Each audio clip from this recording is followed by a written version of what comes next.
Oisín O'Callaghan putting on a show here in second.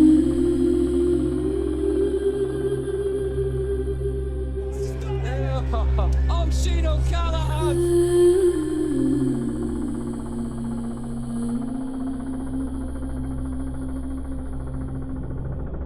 Even from primary school, like, what do you want to do when you're older? Simple stuff that you might ask kids, and you have to write it down, and they take your picture and they give it to you when you finish school. And mine was actually world champion mountain biker from a very young age, so I always knew what I wanted to do.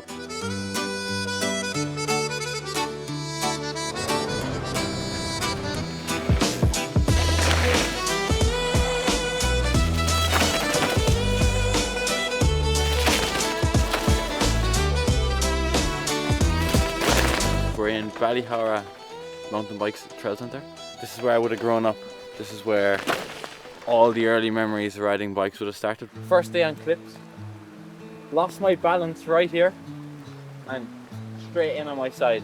No way, straight into there? I think I was like 12 or 13. Yeah, straight on my head on the rocks. That's quite a way down. It is, straight onto my head. I knew about it. I think I went home after that. Because I actually was really sore. Soaking wet. And I was like, you know what? I'm going home to get changed. Alright, give me a clap.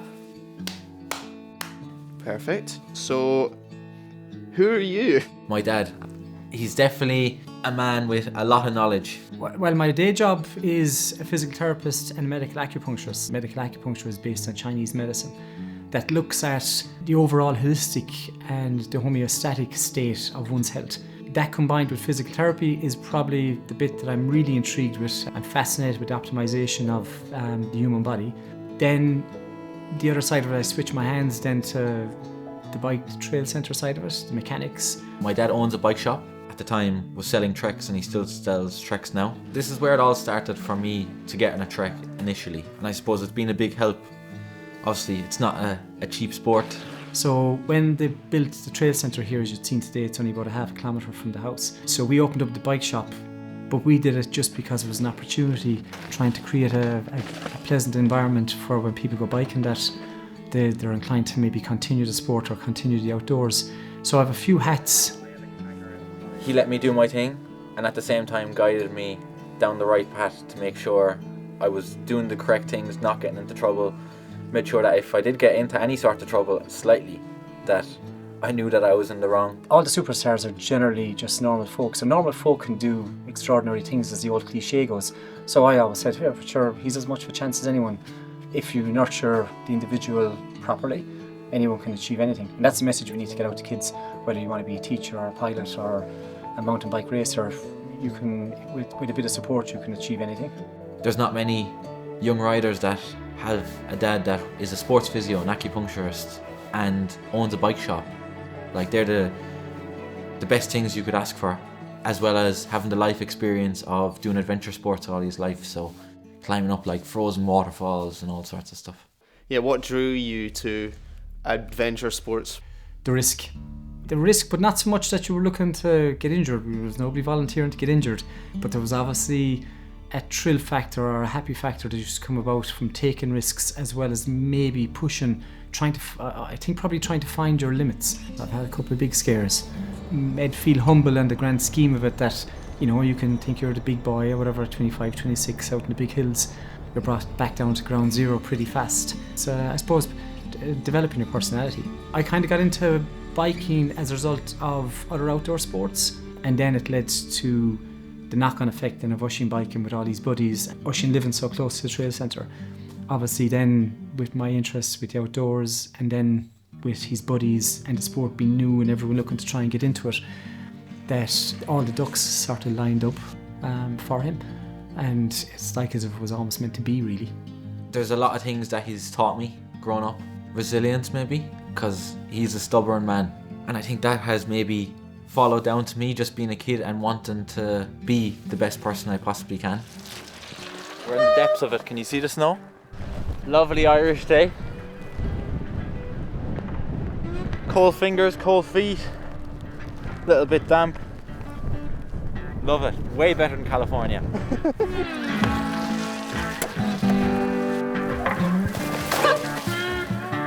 This is a big adventure, eh? You would never think that there was a track up here. This is I found this on Google Earth. No way. In 2020. I was like zooming in and I ended up finding like this natural deer path. There's some serious holes in it from the animals.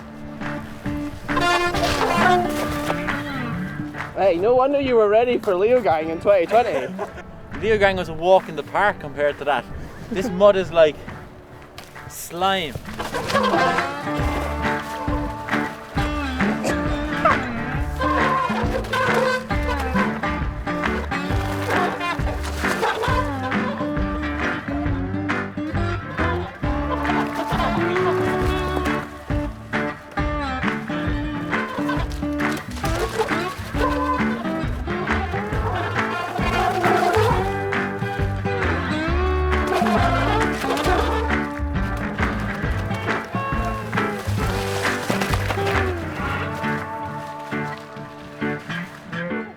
It feels like a full circle.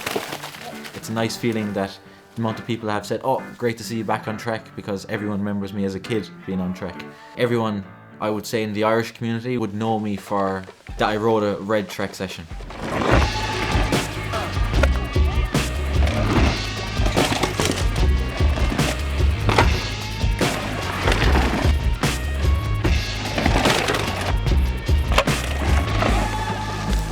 Loads of people will tell you at some stage we knew we were going to be on Trek. There's no question. I just didn't think it was going to happen till he was 24, 25, till maybe he had a bit more to bring to the table. Even though, yes, people would say, what more does he need? He's only a fraction of winning races in the top 10. But you can't beat minutes of experience. It's not just a case of, yeah, you can be good now, but you're going to be better no matter how good you are. You're going to be better in a year's time or 2 years' time. Start of 2023, this is kind of the start of the negotiations. My YT contract was up. Andrew was straight in. Like, to me, I was like, yeah, this is where I see myself next year, the year after. But then as time went on, I don't know, there was a lot. It's hard when you hear people in one side of your ear and people in the other. There's a lot of people that you've been listening to for the last 5 years racing. Maybe it's better off that I just stay where I am for the time being. With Trek, with him being so big, I was just thinking we have to be careful when we go in here, that we have to go in with the best we can be. Was it a case that I was just so afraid of not being at the standard that Trek have? People could turn around and say, oh, you doubted your son, you doubted Oisín. It's not doubt, it's the fact that you can always be better. And yes, he's exceptionally good at what he does, but I still think there's a lot more to come yet. YT unfortunately went bankrupt. Everyone around you, they're like, we don't know what we're going to do. Our truck's not coming this week. We can't book your flights. No money on any of the cards to pay for food. You're not getting paid, and no one else around you in the team has any money. Trek stepped in straight away the minute they heard the news about what was going on. We're straight back talking right where we left off. I had decided straight away that I was going to where I needed to be.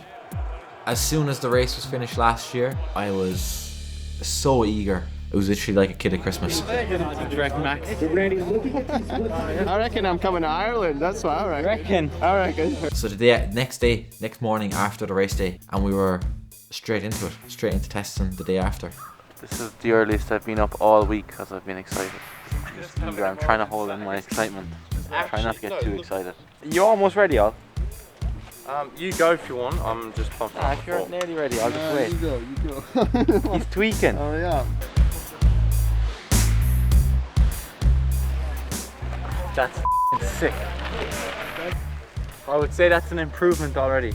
I stopped halfway down and I was like, I'm nearly half as tired in my legs. You don't get the kick coming up through all the time. You don't get nowhere near as much fatigue. And it's just smooth. Like through the rock garden was so much easier. Sponsor's dream, look at that, fucking brilliant. There's everything better. It's definitely a race bike, I would say. It's something that has been designed to win races. They're willing to change absolutely everything for the rider just to feel comfortable, which is something that I never had before. Like, that is exactly what every racer wants. What is going on? We are in Jouse. I would say this is kind of a hot spot for downhill at the minute. Today we've got a few other riders out. We've got Brendan, nicknamed Jouse Man. We had Dara Ryan, one of the Irish juniors, up and coming. John Lawler is definitely one of the OG downhill riders from Ireland. John is just like a book of Irish downhill knowledge. He's still at the World Cups to this day, filming for the Vital Raws, and it's always good to see John trackside. Not sure how much I like the light on that last shot.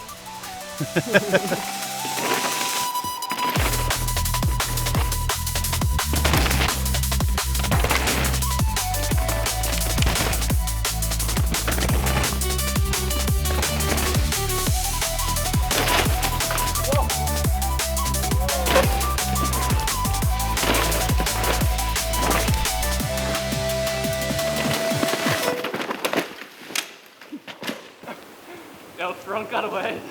We're having crisps now. Lightly sea salted crisps, hand puffed.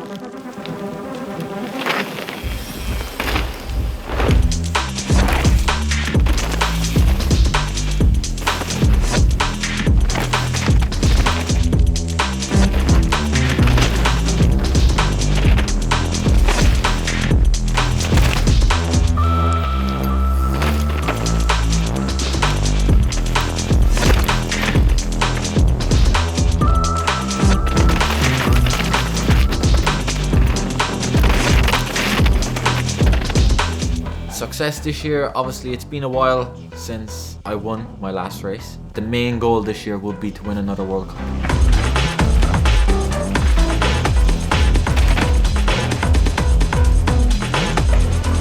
I was 4th in the overall until the whole mess last year happened, so I think 5th in the overall and 1 World Cup win would be the main 2 goals.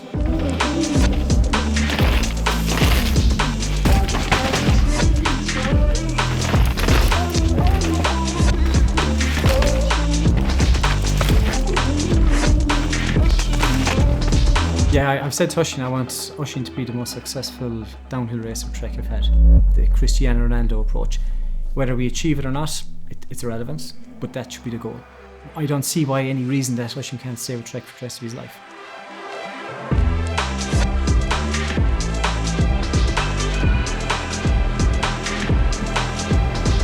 That's it. Go on.